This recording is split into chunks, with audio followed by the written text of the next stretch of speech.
Okay,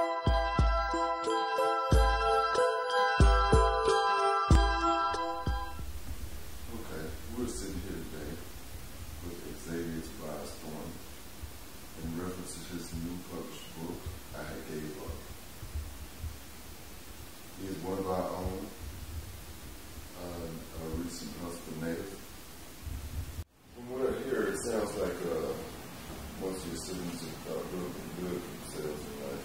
So what I'm really kind of interested in is what took you down the road that you went down in life? Okay, as I can recall, by me coming up in a single parent home, I always felt like my brothers and sisters throughout their life were making accomplishments, and I wasn't. So basically, the only friends or attention I ever felt like I received was in the streets. And from the streets led to the street led me to drugs, alcohol, and incarceration, and just things that I went through, man, to get me where I am today. What kind of drugs did you get involved with? Drugs, alcohol, basically I put in the same bracket, but alcohol was probably my first.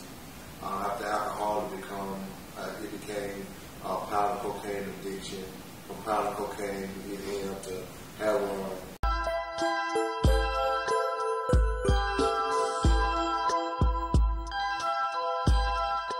Who were some of the people that influenced you, that brought you to some of the things that you ended up in or doing in your life that led up to where you are right now?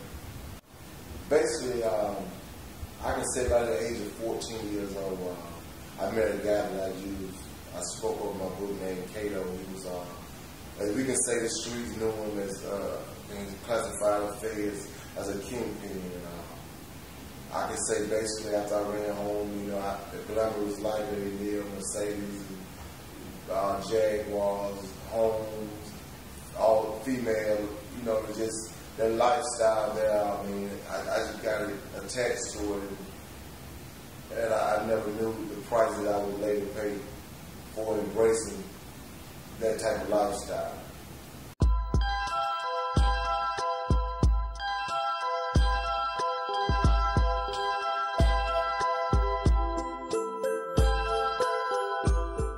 What inspired you to write a book about your drug habits? Well, I never knew what my gift was. And when I started my prison terms, I just used to write, man. Like my writings always touched people.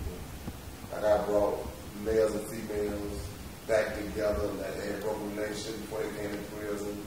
And, just a lot of things that's writing literature that I used to do, and I'm like, man, I got this kind of influence, and I never had a bad heart.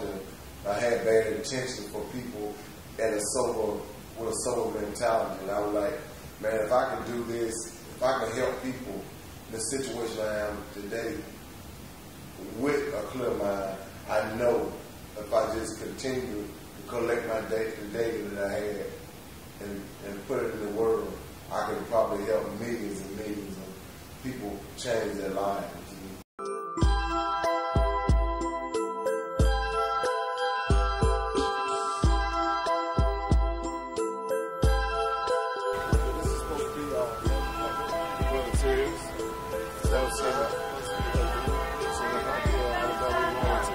Projects out there, housing projects. I'm just doing a little walk through the tour, just seeing the area, how the area is. I'm about to regular, we just out here just, see what's going on out here. I'm gonna walk through here, just checking the atmosphere out.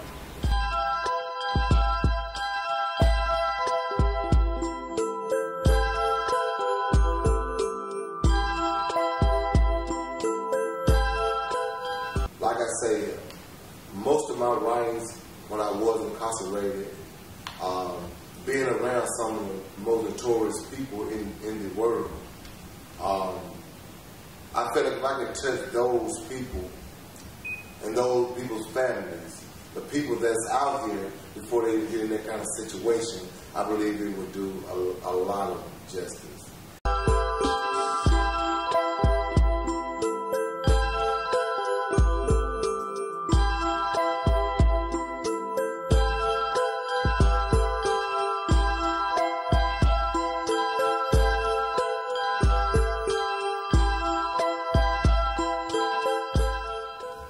title a lot of people speak of that I want to touch basically with America also. I had gave up with broken grammar.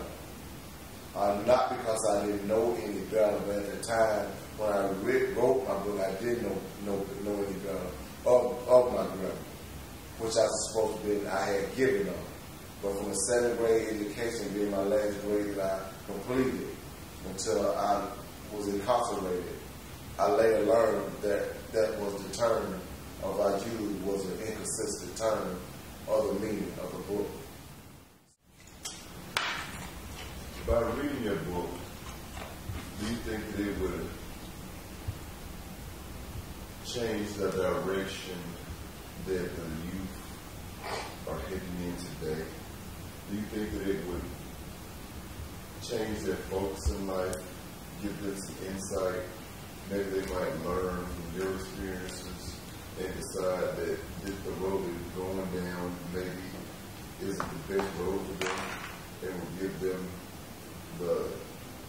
make them change their minds and decide to go down a different path? Well, those are my intentions. And not because I do this for attention, quote, be glorified in what I do. I do it for people to make a change in their life because I want the best for each and everybody on the face of this earth. And before anybody ever experienced some of the heartbreaking, traumatizing experiences that I've experienced in my life, I would hope and pray that they will make the opposite decisions of what I made in my life. That's why I wrote this book.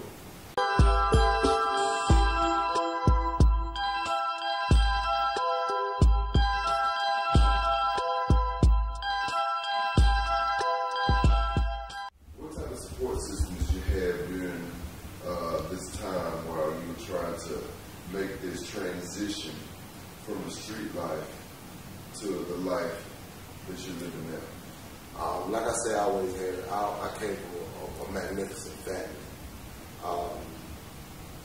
But just me knowing right from wrong and knowing the type of people that I need to be associated with, those people wasn't never hard for me to reach out and touch me. So I just, reached out to them and, prayer and God put the right people, put the people in my path that basically give me the foundation that I have today.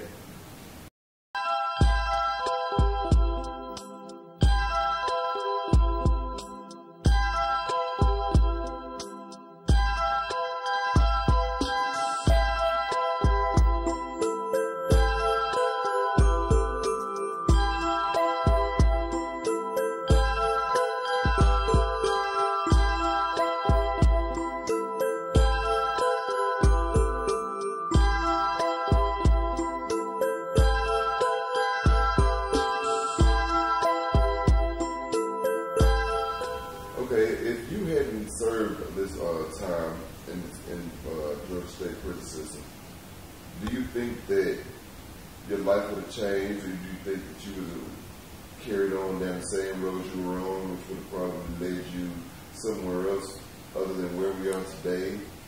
Or do you think maybe you would have learned your lesson in some other form? I think I would probably be buried.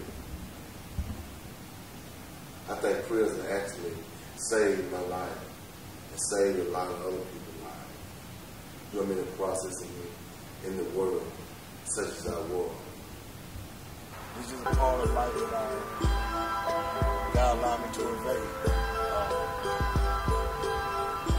Through all what I've been through, I'm just sitting here looking at cemeteries and other places that I could have been, but God gave me another chance. I hope throughout these documentaries, my books, and my second book will be out February of 2013. I hope they reach out and touch, if not millions and millions and millions of you, at least one of you.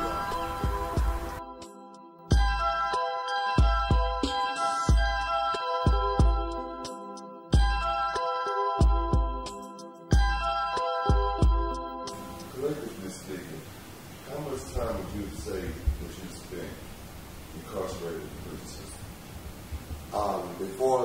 32 years old, I had spent approximately 13 and a half years in prison before the age of 33. I've been to 14 maximum security prisons in Georgia. I started out at Leardale State Prison. It was known as Altoona. Feds have taken over that prison because it was so, violent. I've been to Wilcox State Prison in Abbeville, Georgia. I was from Wilcox State Prison. I went to Macon State Prison in Georgia. From Macon, I went to Telfair State Prison in Georgia. From Telfair State Prison, I went to Valdosta State Prison in Georgia. I've been to Jackson, Georgia State Prison. I've been to Coffee County State Prison. I've been to Waycross Lockdown State Prison. I've been to Homerville State Prison. I've been to Phillips State Prison. I've been to Hayes State Prison. And I also was in Minnesville State Prison. Have you actually ever killed anyone? No, I